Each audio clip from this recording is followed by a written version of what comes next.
Good morning, everybody. It is Charlie here, and welcome back to another video on the Chatting Leeds YouTube channel. So then, guys, bit of a change up to the schedule. Obviously, I am uploading this match preview at 8 o'clock in the morning now, rather than 8 p.m. this evening, as after finishing the predicted 11 recording last night, I realised that I actually do have plans after work tonight, unfortunately, so I wouldn't get home in time to get tonight's preview up if it was up tonight. So I thought I'd jump on, and obviously it is pre-recorded, guys, but I'm uploading this on the morning of Friday the 5th of May, which is the day before the game against Manchester City at the Etihad. So I thought I'd upload the preview now so that you've at least got my thoughts on how I think tomorrow's game will go. Just before we get into it then, please smash that like button, guys. Please subscribe to the channel if you are brand new. Of course, we're on the road to 3,000. So if you could share it with your friends, your family, your neighbours, whoever, and get more eyes on the Chatting Leeds YouTube channel, that would be brilliant. Hit that notification bell. And of course, get all of your thoughts and opinions in the comment section down below. So then, Manchester City away at the Etihad. As I said last night on the predicted 11, this is a monumental task for Sam Allardyce now. This is the biggest test that he's ever had to face in his career. And I'm not just saying that because it's my club and everything like that, but he's got 4 games to save Leeds United's season, 4 games to keep Leeds United as a Premier League club for next season. I've already accepted relegation, and I do still think we will go down. I think they've made this change way too late. And I think it's a massive panic by Andrea Radrizzani. Obviously, Victor Orta's gone now as well. I think he's just massively panicked and realised that Victor Orta has made a lot of bad decisions as sporting director of this club.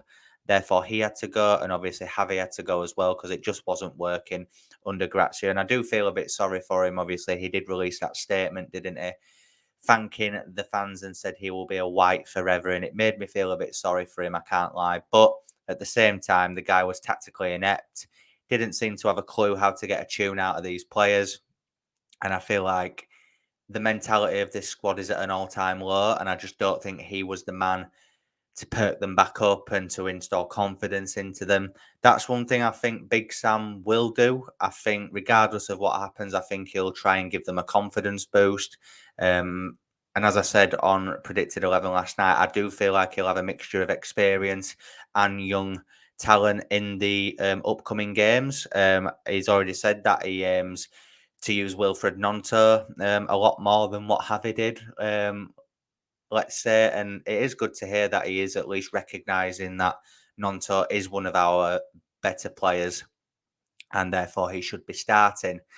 As I said, I think he could go with a slight formation change with a 3-4-3, obviously, and wing backs. But I feel like, again, as I said last night, with the ball, I think it'll be a 3-4-3. Without the ball, I could very much see it turning into a 5-4-1, because I feel like, with that man to your left there, Erling Haaland, Bernardo Silva, Jack Grealish, John Stones, Rodri, Julian Alvarez, Mahrez, there's a lot of world class. This is probably the best Man City team I've ever seen.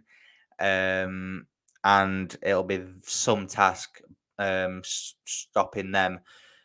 Obviously, West Ham managed to frustrate them the other night at the Etihad. They kept it at 0-0 in the first half, but they came out second half City and comfortably beat them 3-0. And that just shows you that even on a poor night for Man City, they can still beat teams 3-0. I would take 3-0 now. If someone said to you, look, it's going to be an awful game, you're going to get absolutely battered in open play, but it'll only finish 3-0, I would take that right now, and just move on. This game for me is the definition of a free hit. I think whatever the scoreline is in this game, it could be 8, 9, 10, it could just be 1 or 2, whatever. Whatever the scoreline is, whatever happens in this game, it will not define our season unless it's a win. If Big Sam Allardyce can pull off the impossible and beat Manchester City at the Etihad tomorrow afternoon, then I think Leeds United could stay up, because I do think it is just a case of getting one win. But again, as I've said numerous times before, do I see Leeds United picking up a win at the minute? No, I don't. I think West Ham's the only game where I see us maybe getting a point.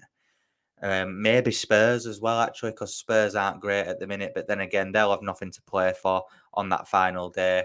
They could just come to Ellen Road and comfortably wipe the floor with us. You know, they've still got Kane, Son, Kulusevski, Richarlison, etc. So yeah, I think we've made it incredibly difficult for ourselves. Obviously, Sam Allardyce said in his press conference yesterday, sorry, not yesterday, the press conference on Wednesday, that um, he would have liked more time, understandably so. And apparently, there was rumours of him coming to Ellen Road when we appointed Javi. I think at that point, I feel like fans would have been in uproar about getting Sam Allardyce in, myself included. But at this point, I'm just thinking, you know what? It can't get any worse. It'll be boring football for 4 games, but if he keeps us up, then we won't care, will we? Do I think he'll keep us up? No, I don't. I think this game will be a defeat. I'm just going to put it out there right now, in case anyone was wondering. But yeah, look, City. I mean, Haaland's just an absolute freak of nature, isn't he? 35 goals, and there's still 4 games remaining. Is it 4 or 5 for them? Maybe with a game in hand, I don't know.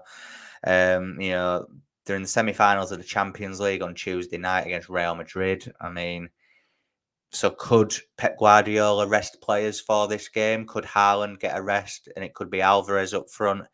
Even if Haaland does get a rest, though, they've still got top players to come in. Their youngsters are better than our experienced players.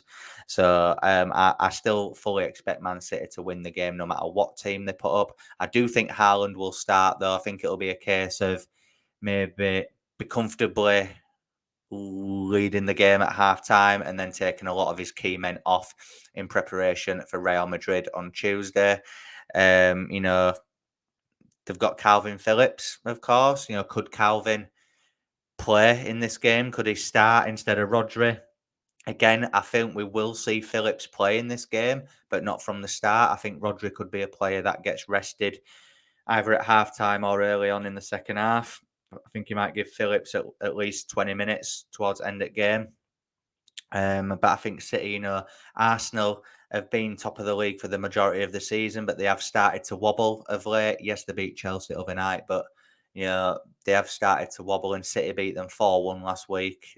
I do think City will end up winning the league now. I just think they are probably the best Premier League team I've ever seen in terms of my generation. Obviously, I know that there's the Invincibles and the City team that got 100 points a few seasons back, but this team at the minute, they're just a different animal, especially with Haaland up front. I think he's added so much to their team. And, you know, earlier on in the season, there was pundits questioning why he's gone to Man City and is it the right move for him? And you just think, what are you talking about?